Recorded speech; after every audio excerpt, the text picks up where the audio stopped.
the International Space Station, looking back and down into the payload bay of Atlantis, centered on the newest addition to the International Space Station, now targeted for installation on Monday, the Columbus Labratory, which is the most significant hardware contribution to the International Space Station from the European Space Agency, and the first European lab to fly to be dedicated to long-term research in space. As we look at it, we see a module that's 23 feet long, 15 feet in diameter, and weighs 10.3 tons, 10.3 tons of mass. It will be lifted from that location by Canadarm2, the space station's robotic arm, on Monday. The installation has been postponed by 24 hours, along with all the activities of the first spacewalk of the flight, due to a crew medical issue. That first spacewalk will now be conducted by Mission Specialist Rex Walheim, who will be joined by Mission Specialist Stan Love instead of Hans Schlegel, as was originally planned. At this time, the planned times, the beginning and ending times of the activity, which has been pushed into Monday, are expected to be as they had been planned for tomorrow.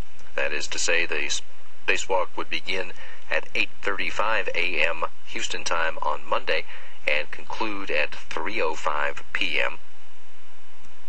with the installation of Columbus onto the starboard docking port of the Harmony node about 20 minutes later, 3:25 p.m. on Monday. NASA astronaut Dan Tani, who moves back to the space station crew, now a member of the STS-122 crew. Tani has been in space for 109 days, 7 hours. Make that 109 days, 8 hours as of right now. The first 2 or so of those days were spent as a member of the STS-120 crew last October. Leo Aerts, on his second trip to space, now joins Expedition 16's Peggy Whitson, the commander and flight engineer number 1, Yuri Malenchenko, and he will remain on board until the arrival of the next space shuttle visit to the International Space Station, now targeted for late next month.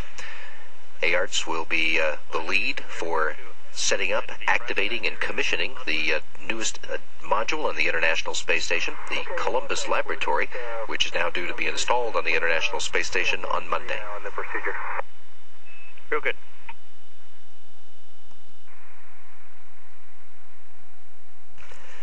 The two teams of flight controllers in Houston working to line up a few tasks to occupy the crew's remaining few hours tonight, and then to have them get ahead to tasks tomorrow. We just heard Station Commander Peggy Whitson referred to the IELK. That's a Russian acronym for the customized seat liner for the Soyuz spacecraft. Each member of the Soyuz crew has a seat liner that is custom molded to their body to for them to ride in the couches that are where the crew members on the Soyuz do ride. The exchange of Aerts' IELK for Tani's IELK means that Aerts now, in the case of an emergency, would leave the International Space Station on board the Soyuz spacecraft, and therefore is officially considered a member of the space station crew. Routine procedure to this point is that the IELK of a returning crew member was returned on the space shuttle itself. In this particular case, the plan is to return Tani's IELK to the ground on a subsequent space shuttle mission. It is a interesting artifact, but not a useful piece of equipment unless it's installed in the Soyuz spacecraft. The plan was for it to be temporarily installed inside the Columbus module, which is no doubt where it will go once the Columbus module is installed on the space station and other activation and setup steps are taken.